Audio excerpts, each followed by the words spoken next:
Hello guys! Tuwing winter talaga nakakatamad lumabas ng weekend dahil sobrang lamig. Minsan gusto mo na lang magkulong sa bahay at magkumot buong araw, pero dahil may kakaibang saya pa rin ang snow, lalo na para sa mga bata, pinili pa rin naming lumabas at pumunta sa winter park para magpadulas. Hello!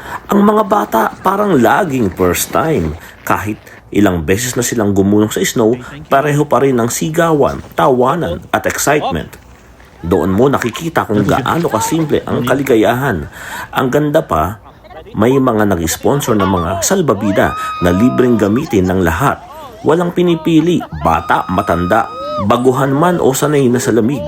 Sa gitna ng nagyayelong hangin, bigla mong mararamdaman ang init ng alaala. Parang bumabalik ka sa pagkabata. Yung panahong wala pang masyadong iniisip, wala pang deadlines, puro laro at tawa lang. Dati pangarap ko lang makakita ng snow. Pero ngayon, parte na siya ng pang-araw-araw na buhay dito sa Canada, lalo na dito sa Manitoba.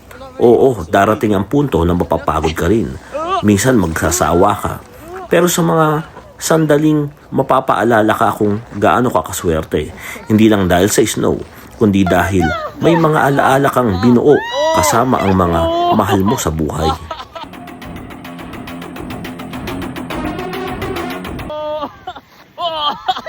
Ah!